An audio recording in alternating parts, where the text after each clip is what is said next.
Hey you guys, this is Beck. I'm not at my messy desk, obviously. I'm at the cemetery where my grandparents are buried. This is Greenwood, Edgewood, and Apopka. That's my grandparents. And anyway, whilst being out here, oh look, butterfly, the other day, a project came to mind because I don't know if you can see around here, but this is not like one of those really stuffy, ordinary cemeteries where everything is really prescribed and you can only have certain things and that kind of thing. I mean, for just an example, let's pull back some. In my grandparents' grave, we have my grandparents' grave right there and my uncle's memorial right below it. We didn't ask permission to put that there. We just did it. They don't really have a problem with that here. Looking around at the graves, you can tell that you pretty much can do whatever you feel like doing, and they don't really have a real big issue with memorializing your lost people any way you want to. See, this is supposed to be completely wrong, but they never remove it or anything like that. My problem is there are a lot of graves like this one that don't have headstones at all. All they have is the marker from the funeral home and the dates that they were born and died. I mean, Mr. Holmes here has been here since 2008 without a headstone. This one here. Mom, was this the one that used to have a little cross? This one used to have like a little handmade cross, but it doesn't even have that anymore. And this one right here also is another one with just a metal plaque with their name and nothing else. Now the newer ones that are out here, that depending on the funeral home, they're metal, they're plastic, they're all kinds. But there are a lot of people out here who don't have headstones at all. They all that they have is this little marker and usually flowers we put out here. Basically what I want to do is create headstones for these people. Because everybody should have something that said they lived and died, and they don't. So that's going to be my new project for 2012, is to, at least in this part of the cemetery,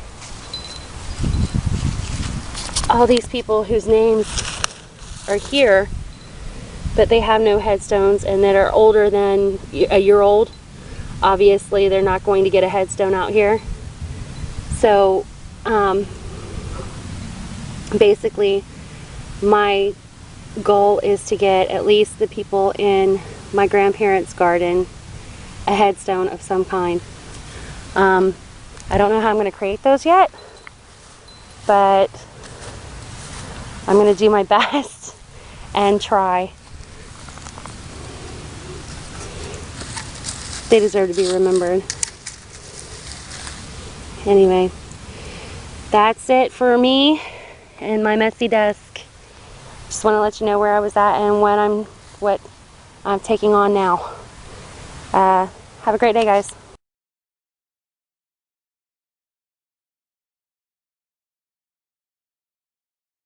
Hey guys, it's me. I just wanted to show you what a daunting task this actually is.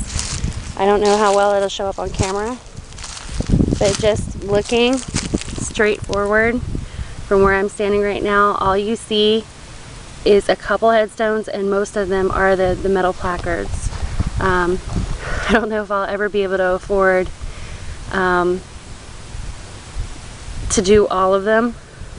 There are so many out here that don't have headstones. But what I was thinking of doing is something a little bit like this. This is one that is out here that is handmade. Little Miss Annie Brockington was born on April 4th, 1864, and she passed on September 14th, 1967. And that is a piece of concrete that they just rode into. And right beside her, there's another one just like it, where they are obviously handmade. They drew lines and then wrote on it. And basically that's what I plan on doing, because I don't know how else to do them.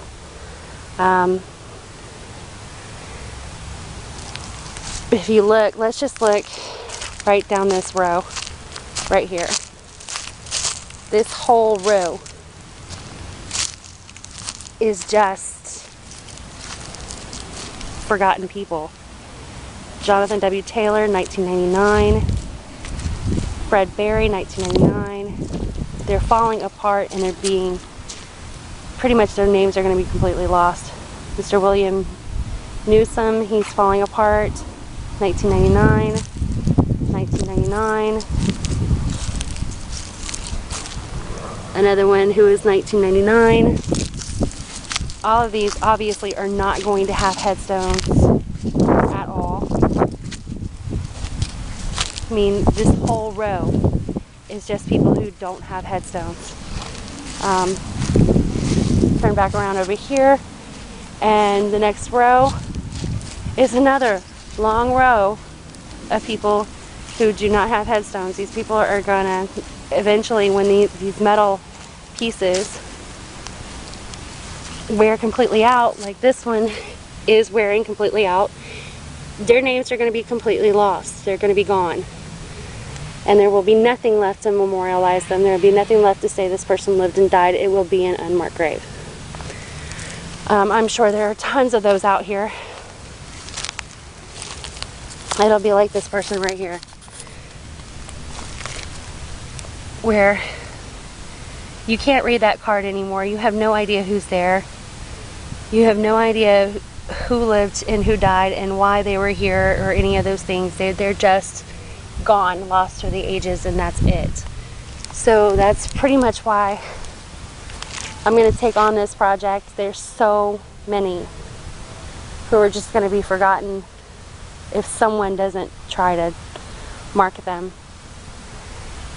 I can't imagine the scope of this entire cemetery to do it, but I would like to at least start at my grandparents' garden and work my way over through all of them. Maybe, I don't know. That's a really long-term project, but I'm gonna try. Nobody should be forgotten.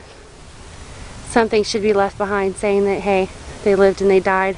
My dad does not have a grave, and it bothers me daily that he's just floating around the ocean somewhere. I couldn't imagine knowing where my parents or my family is and not at least going to see their names. Anyway, that's me.